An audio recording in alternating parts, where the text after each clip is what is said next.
Terima kasih saudara, kita lanjutkan Sapa Redaksi on Location bersama dengan Pak Bambang Pranoto. Menarik kalau melihat masa kecil ya Pak Bambang. Ya. Jadi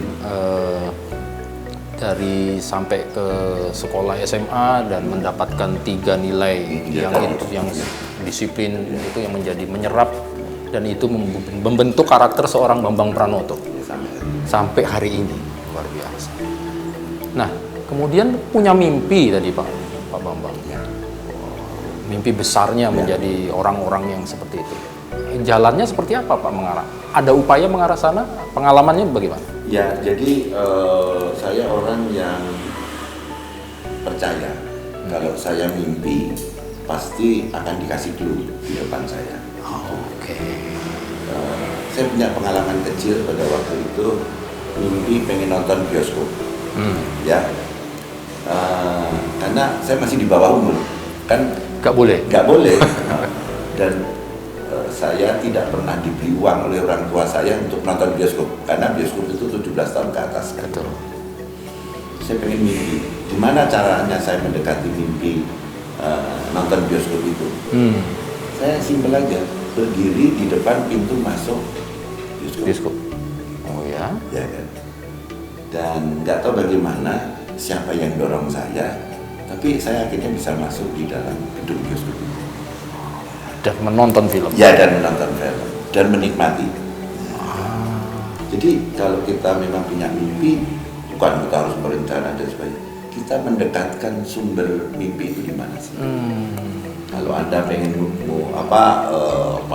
pengen jadi musisi besar, ya Anda ngikutin aja siapa musisi besar yang sudah top ya. Ya di sekitar dia aja. Jadi saya selalu begitu, kalau saya mimpi sesuatu, saya mendekati orang-orang yang paling tidak sudah sukses dengan mimpi itu.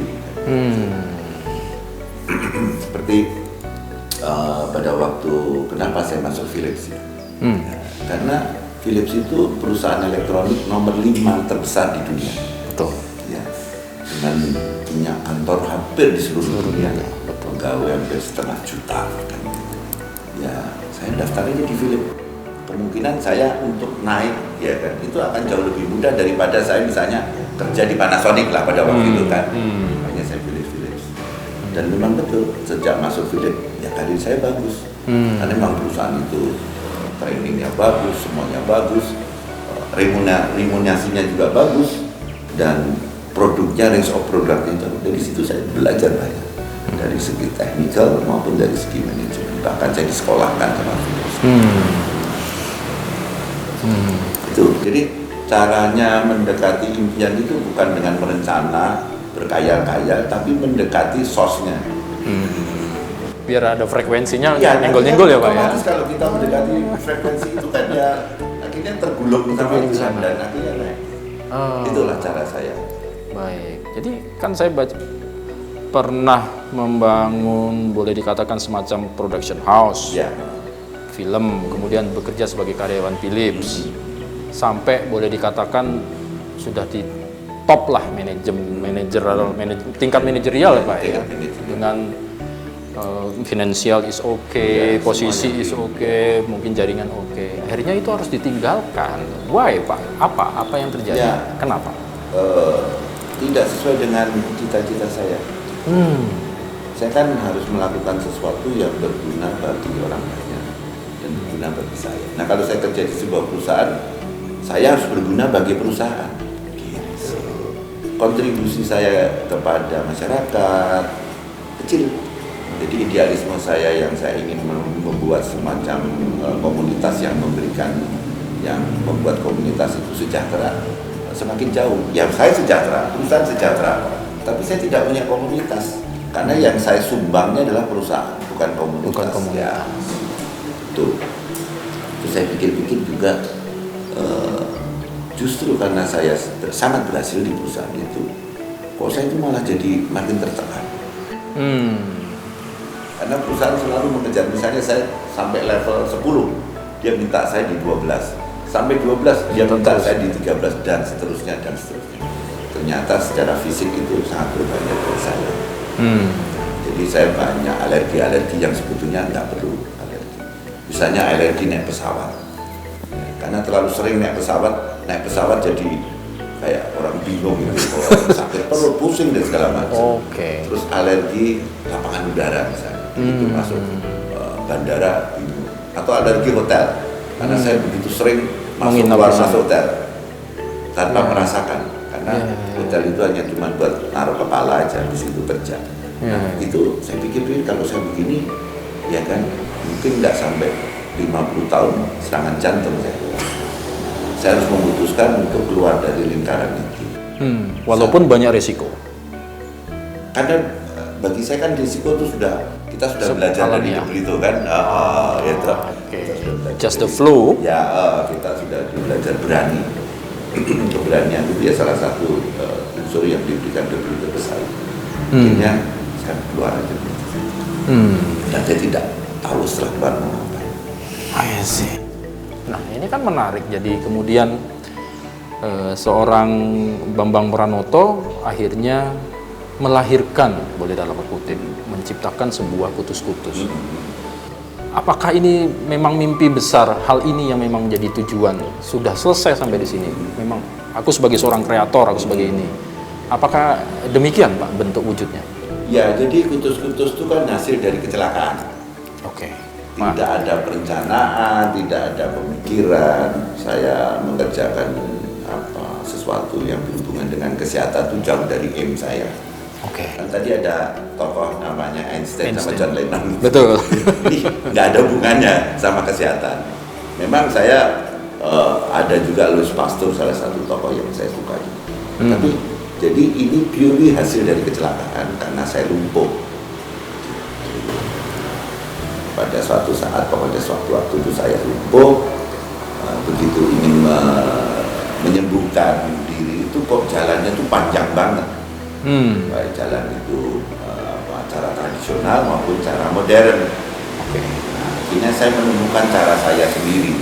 Ya, tidak tahu bagaimana semua itu begitu datang dan lahirlah itu. Oke. Nanti aku akan mengupas dalam karena dalam tanda kutip penuh misteri kalau bagi saya. Ingin mengetahui ini kan. Tapi sebelumnya Pak, menyelesaikan pekerjaan tadi di posisi akhirnya harus boleh tandakan aku nganggur, aku harus ngopo, aku mau ngapain nggak ada. Tapi sebuah keputusan diambil. Keinginan yang besar dari seorang Bambang Pranoto, aku ingin memberikan sesuatu yang lebih kepada masyarakat, kepada komunitas, perkumpulan masyarakat supaya lebih banyak kan. Nah, akhirnya kan meninggalkan boleh dikatakan Jakarta, kalau saya lihat akhirnya harus hijrah ke Bali. Ya. Itu sekitar tahun 2002.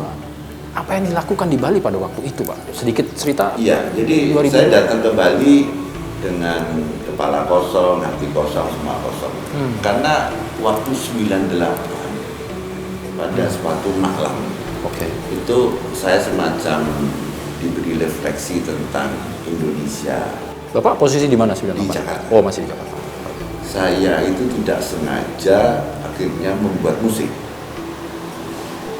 Udah begini ya ceritanya, saya pengen bikin rumah. Bikin rumah gaya Bali. Terus saya cari tukang Bali, saya bawa ke Jakarta, bikinlah rumah. Dengan sebetulnya bukan gaya Bali, ngebali ya, ngebali-bali gitu. Nah, dalam proses membuat rumah itu ada inspirasi. Kalau mau hebat Indonesia ini harus meniru apa yang terjadi di Bali. Itu dalam waktu bikin rumah itu.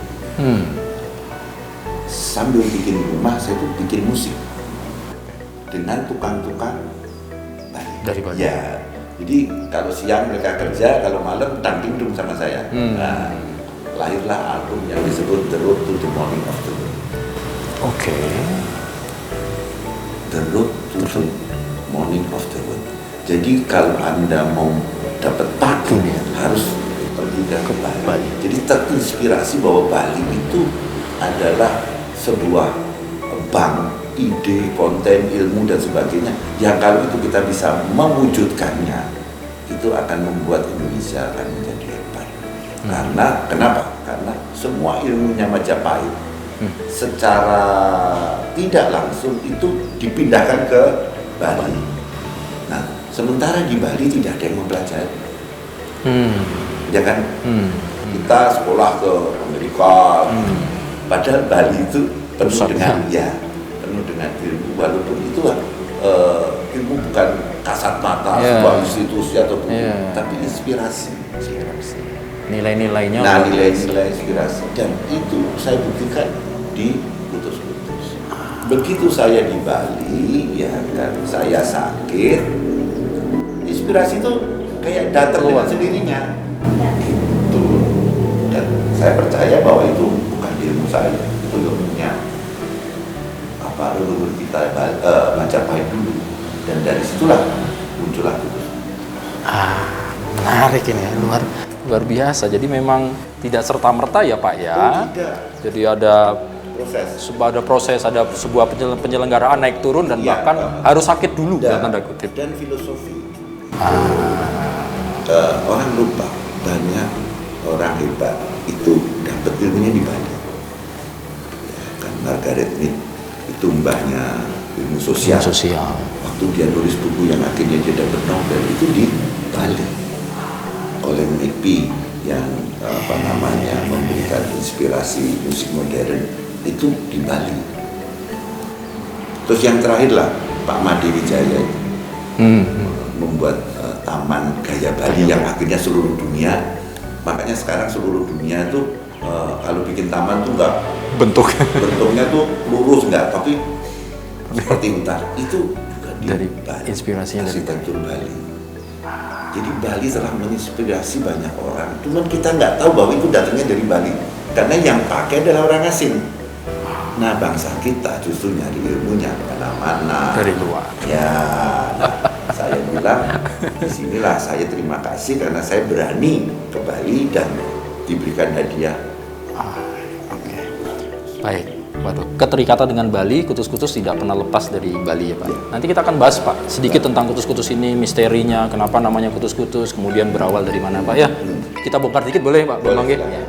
Baik saudara, jangan kemana-mana, akan lebih menarik lagi. Kita ingin tahu dari yang menciptakan, yang membuat, kemudian sekarang mengembangkan minyak Kutus-Kutus herbal ini yang luar biasa. Dan jangan kemana-mana setelah yang satu ini.